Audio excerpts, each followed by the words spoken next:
Good morning, guys. It's April 27th. God calling, seeing Christ, and God even said, welcome them. Okay, seeing Christ and welcome them.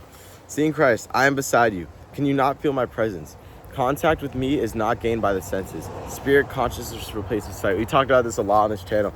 It's all about your spiritual awareness, your spiritual eyes, your spiritual ears, your spiritual know-how, and using that and advancing that through relationship with God to see him popping up in your life and to understand who God truly is, to just get closer to him. When man sees me with his human sight, it does not mean of necessity that his spiritual perception is greater. Nay, rather that for the soul I have to span the physical and the spiritual with the spiritual vision clear to human eyes. So he's saying that when some people claim to see God, right, that's God going out of his way to show himself in the physical light, but he's always there spiritually. We just have to look for that. Remember this to cheer my disciples who have never seen me and yet had a clear spiritual consciousness of me. So God's saying, remember this to cheer my disciples who have never seen me. Even the disciples of God have never truly seen God, yet have a clear spiritual consciousness of me. But they have a full understanding. They have a full silhouette of who God is, what he looks like, and not only on the physical sense, like, oh, what does God look like? Is he white? Does he have a beard? Things like that. But who truly is he, right? What is his soul?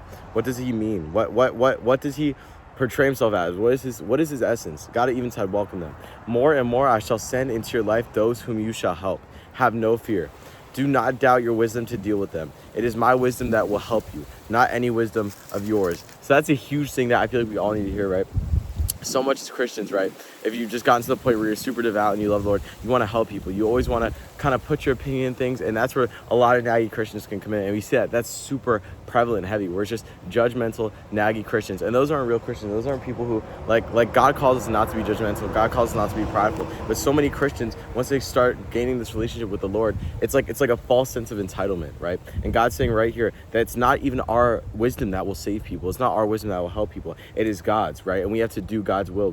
It's going to be God working through us. And we've used this analogy a lot, right? Jesus is the living water. What flows? How does a water flow? Through a pipe. So we have to be the pipe of God. Whoa, that sounds sus. But we got to be the pipe of God so that God can run through us, give us the runs. Shower love on all. Nothing will be too much that you can do for others. Delight in my word, in my love. So God is saying we can simply help and save people by loving them, right? And there's so many layers to that, but by simply showering them with love, we can help. We can do so much good for them that we won't even know, right? And we can just delight the world with his love. As you grow more conscious of the love, you will feel more and more the responsibility laid upon you to make that great love of my aching heart known to those for whom I died and for whom I ever lived to make intersection. So basically what he's saying here is that when we're so filled with love, right? When our pipes are just full, when they're flowing, right? We're gonna have a reservoir. We're gonna have a supply of water. We're gonna have a supply of love that we need to give out to other people, and that's what's going to be so easy and abundant and apparent, right? So God's saying only when you get to the level where your pipes are flooded, right? You